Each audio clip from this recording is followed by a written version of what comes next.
Hello दोस्तों, मैं वीरेश कुमार स्वागत करता हूँ अपने चैनल रिलैक्स स्टडी आरएस में। आज हम पढ़ेंगे संज्ञानात्मक विकास जीन पियाजे।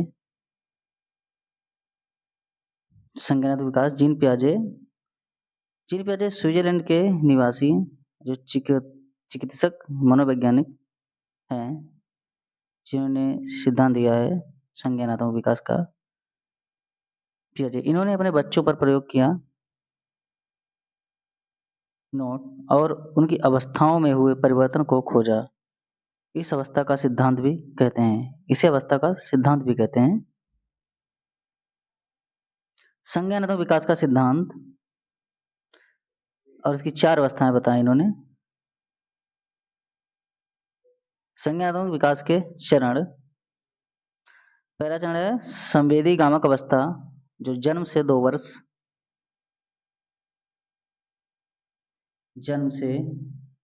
वर्ष और दूसरी है पूर्व संक्रियात्मक अवस्था, जो 2 से 7 वर्ष। तीसरी है मूर्त संक्रियात्मक अवस्था, जो 7 से 11 वर्ष और चौथी है औपचारिक संक्रियात्मक अवस्था, जो 11 से 15 वर्ष।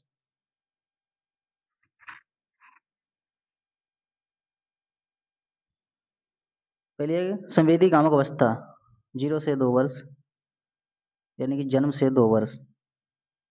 बालक जो भी कार्य करता है शरीर से इस अवस्था में संवेदी समझ होती है। एग्जाम्पल के तौर पे आँख, नाक, त्वचा, ये अपने संवेदों के समझ से जो भी है देखता है, आँख से हमें देखता है और त्वचा से जब उसे छूते हैं तो हमें देखने लगता है, यानी स्पर्श का महसूस करता है।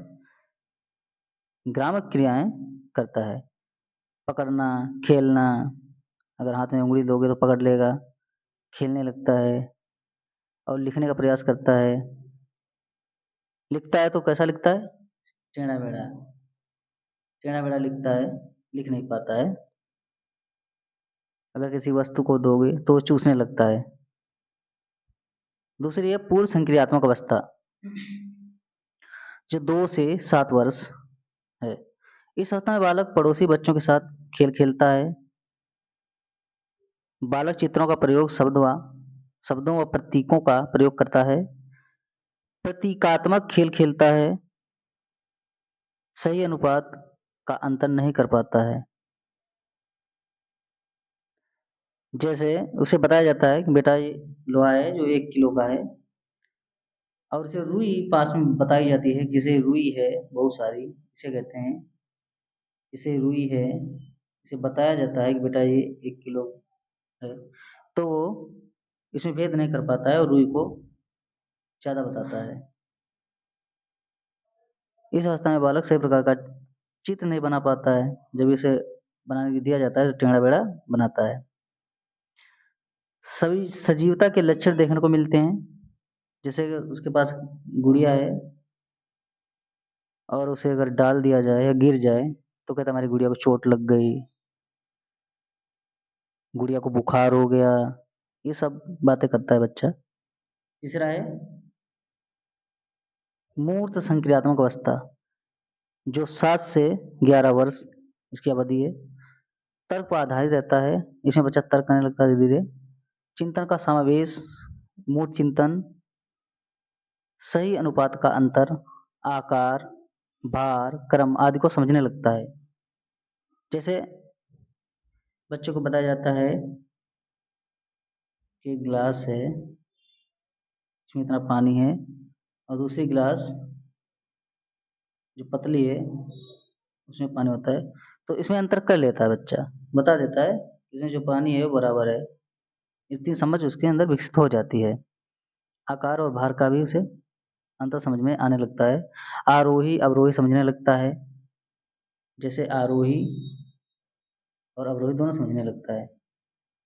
1, 2, 3, 4, धीरे-धीरे बच्चा आरोही अवरोही दोनों समझने लगता है। चौथी है जो औपचारिक संक्रियात्मक अवस्था, जिसकी समय अवधि है 11 से 15 वर्ष। अमूर्त चिंतन करने लगता है, यानी निर्णय, स्मरण, मनन आदि करने लगता है। इसमें बच्चा अपना निर्णय ले लेता है, याद कर लेता है, स्मरण कर लेता है, मनन कर लेता है, सोचने की क्षमता जो उसमें विकसित हो जाती है।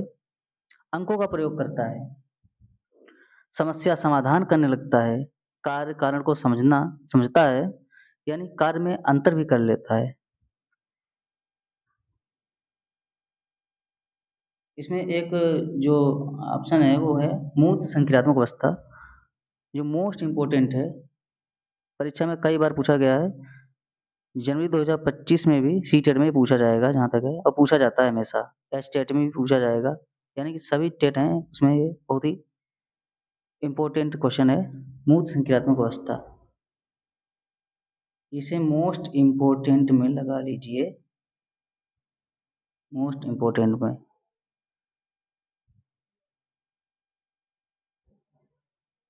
ठीक है दोस्तों, आज की इतना ही। अगर हमारा वीडियो अच्छा लगा हो तो हमारे वीडियो को सब्सक्राइब करें, अपने दोस्तों के साथ शेयर करें।